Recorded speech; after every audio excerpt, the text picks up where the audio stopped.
నమస్కారం శ్రీ ఆచార్య అనంతకృష్ణ స్వామి గారు. నమస్కారం అండి. చాలామంది క్లాసెస్ అడుగుతూ ఉన్నారండి. నాకు ఇన్స్టాగ్రామ్లో మెసేజ్ పెట్టినటువంటి వాళ్ళు కూడా బుక్స్ గురించి అడుగుతున్నారు, క్లాసెస్ ఎక్కడెక్కడ ఉంటాయి ఏంటని కూడా అడుగుతున్నారు. ఒక్కసారి ఇన్ఫర్మేషన్ ఇచ్చేస్తే చాలా బెటర్. మనకి ఇప్పుడు 2022 సెప్టెంబర్ 4 తిరుపతిలో ఉందండి. అలాగే మనకి స్పెషల్ క్లాస్ అనుకున్నాం, ఈ సెప్టెంబర్ 11 స్పెషల్ క్లాస్ ఉంది. ఇంకా ఎక్కువ టైం లేదు మనకి. September 11 special class. అలాగే సెప్టెంబర్ 18 మళ్ళీ విజయవాడలో ఉంటుంది క్లాస్ మనకి. అలాగే సెప్టెంబర్ 28 మళ్ళీ హైదరాబాద్లో క్లాస్ ఉంటుంది. అక్టోబర్ 3 కర్నూలులో ఉంటుందండి. ఈసారి కర్నూలులో పెడుతున్నాం మనం. ఎప్పుడు అనంతపూర్లో పెట్టేది, కర్నూలు వాళ్ళు చాలా డిమాండ్ చేశారు కాబట్టి డిమాండ్ మీద మనం ఈసారి కర్నూలులో పెడుతున్నాం. అక్టోబర్ 3 కర్నూలులో పెడుతున్నాం. అక్టోబర్ 9 రాజమండ్రి అండి. అక్టోబర్ 16 వైజాగ్. అక్టోబర్ 26 హైదరాబాద్. మళ్ళీ అక్టోబర్ 30 బెంగళూరు అండి. ఈ షెడ్యూల్ ఫాలో అండి. వీళ్ళనంతా తొందరగా ఎన్రోల్ చేసుకునే ప్రయత్నం చేయండి. డెఫినెట్గా అండి. Thank you so much Anantakrishna Swami గారు. థ్యాంక్ యూ అండి. 411వ మనీ మంత్ర వీడియో. సో ఈ వీడియోలో ముఖ్యంగా సార్, ప్రీవియస్గా మీరు చాలా చెప్పున్నారు. అది మిర్రర్ ఇమేజ్ వర్క్ కానివ్వండి, దాని తర్వాత మన ఆలోచనలు ఏ విధంగా కొత్తగా ఆ విషయంలోకి పంపిస్తే దాన్ని తగ్గట్టే, మన ఆలోచన తగ్గట్టే మనం ఏ విధంగా మౌల్డ్ అవుతామో, మన జీవితం ఏ విధంగా ఉంటుంది అనేది మనీ మోటివేషన్ త్రూ చెప్తూనే ఉన్నారు. So 411వ money mantra video. ఈ వీడియోలో ఏం చెప్తున్నారు సార్? మనకి ఎలా ఉంటుందంటే, మన సబ్జెక్ట్లో ఇంకా మనం డెప్త్గా పోయినా కొద్దీ ఇప్పటివరకు చాలా తెలుసుకున్నాం. ఇంకా దాన్ని విపులంగా తెలుసుకున్నప్పుడు ఏమవుతుందంటే, సబ్జెక్ట్ అనేది ఓపెన్ అయిపోతుంది. సబ్జెక్ట్ ఎంత ఓపెన్ అయిపోతే మనకు అంత సులభతరం అవుతుంది. ఏదైనా సరే సబ్జెక్ట్ ఓపెన్ అయిపోయినప్పుడు సులభతరం అవుతుంది. అంటే ఇప్పటి వరకు మనం ఇదే కరెక్ట్ అనుకున్నాం, ఇదే కరెక్ట్ అనుకున్నాం, దాంట్లోనే అదొకటే మనం ఫాలో అవుతూ వచ్చాం. ఇప్పుడు మన సబ్జెక్ట్ని ఇంకా మనం వైడ్ చేసినప్పుడు ఏమవుతుందంటే, ఇంకా మనకి ఈజీ వేలో మనం ఎలా ముందుకెళ్ళాలి అనే విషయంలో మనం సబ్జెక్ట్ని ఇంకా లోతుగా ముందుకు తీసుకెళ్లే ప్రయత్నం చేస్తాం.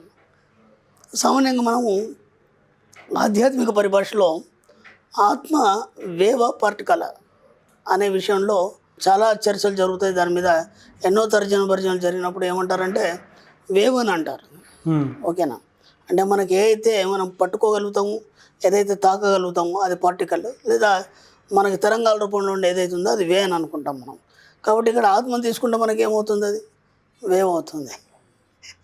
కానీ ఇదే విషయం మన సబ్జెక్ట్లో తీసుకున్నప్పుడు, డబ్బు సంపద ఐశ్వర్యాన్ని తీసుకున్నప్పుడు, డబ్బు సంపద ఐశ్వర్యం వేవ పార్టికల్. ఇప్పుడు ఇక్కడ మనం కన్ఫ్యూజ్ అయిపోతాం. నేను ఎందుకు చెప్తున్నానంటే, ముందు ఇది అర్థం కావాలి మనకి. ఇది అర్థం అయితే కానీ సబ్జెక్ట్లోకి ఈజీగా మనం చొరబడలేము మనం. ఇప్పుడు డబ్బు సంపద అంటే డబ్బు కనిపిస్తుంది, ఓకే, సంపద కనిపిస్తుంది, ఐశ్వర్యం కనిపిస్తుంది, ఇవన్నీ తాకుతున్నాం, మనం చూడగలుగుతున్నాం, దగ్గరగా వాటి స్పర్శ పొందుతున్నాం. కాబట్టి ఇది మనకి పార్టికల్ లాగానే ఉంది.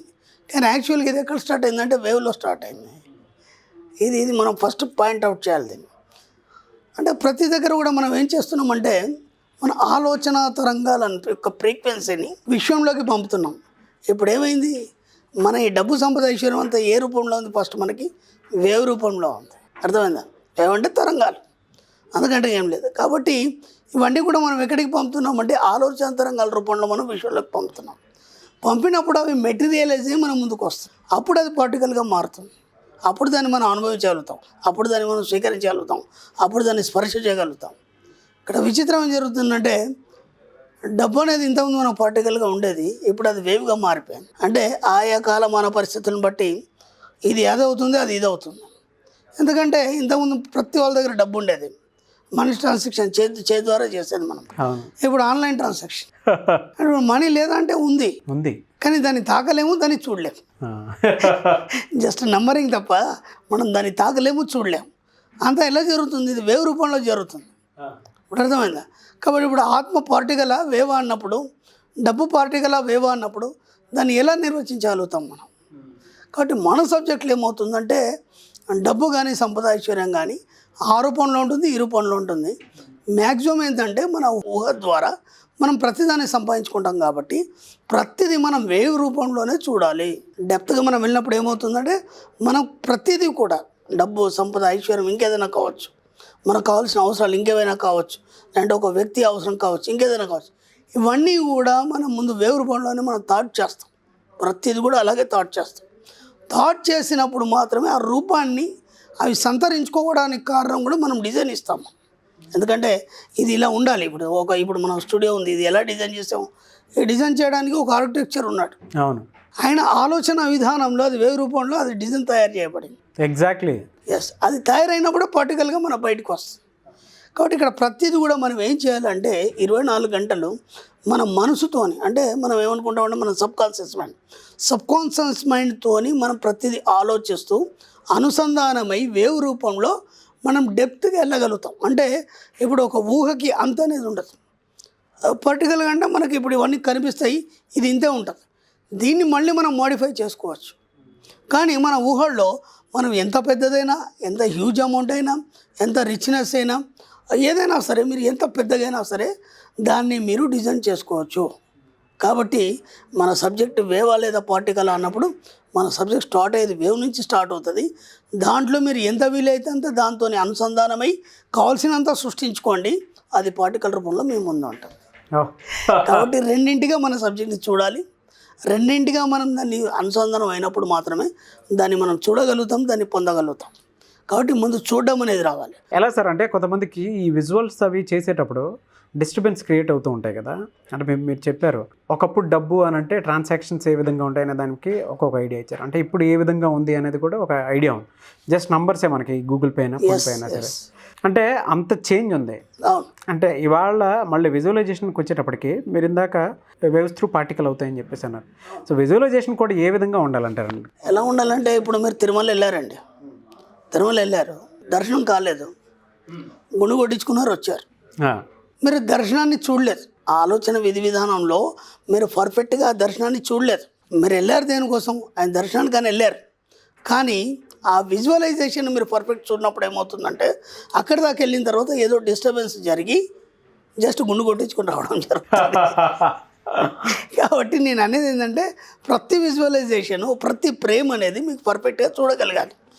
అది వేవ్ రూపంలో చూస్తాం కదా. నేను అందుకే ముందే చెప్పాను, వేవ్ రూపంలో మీరు ఎంత పెద్దగా మీరు ఊహించుకోండి, ఎంతైనా ఊహించుకోండి, ఏదైనా ఊహించుకోండి.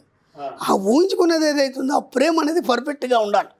ఎక్కడెక్కడ ఏంటి ఏంటి ఆ తర్వాత ఏంటి అంటే పర్ఫెక్ట్గా డిజైన్ మీరు ఇవ్వగలిగినప్పుడు మాత్రమే అది పార్టికల్గా సాధ్యమవుతుంది. కానీ ఏ కొద్దిగా అక్కడ మధ్యలో డిస్టర్బెన్స్ అయిందనుకోండి, మీకు తెలియదు నేను ఇక్కడ డిస్టర్బెన్స్ అవుతున్నాను తెలియదు. కాబట్టి నేను ఏమంటానంటే మీరు ఏదైతే కోరిక ఉందో 10 పెట్టుకోకండి, ఏదో ఒకటి పెట్టుకోండి. దాన్ని పర్ఫెక్ట్ విజువలైజేషన్ చేయండి. ఎంత పర్ఫెక్ట్ విజువలైజేషన్ చేస్తే అంత పర్ఫెక్ట్గా మీకు పిక్చర్ అనేది బయటకు వస్తుంది. సింపుల్, అంతే. ఎక్కడ మీరు కన్ఫ్యూజ్ కావాల్సిన అవసరం లేదు. అందుకే ఒక టైం తర్వాత ఇంకోటి పెట్టుకోండి. మనం ఏం చేస్తామంటే నాకు అదే అవసరం ఉంది, నాకు ఇదే అవసరం ఉంది, కొన్ని స్టోరీలు చెప్పుకుంటాం మనం. దేవుడు ప్రత్యక్షమైనాడు, ఒకటి ఏదో అడుగుతాడు, ఆయన అడగగానే వీడేదో అడుగుతాడు, అడగగానే చదువుతుంటాడు. వెళ్ళిన తర్వాత అక్కడ ఏదో డిస్టర్బెన్స్ వచ్చినాక అనుకుంటాడు, అరే ఇదెందుకు అడగలేదు అని అనుకుంటాడు. ఇది అప్పుడే అడిగితే అయిపోయింది కదా, నాకు ఈ డిస్టర్బెన్స్ వచ్చేది కాదు కదా.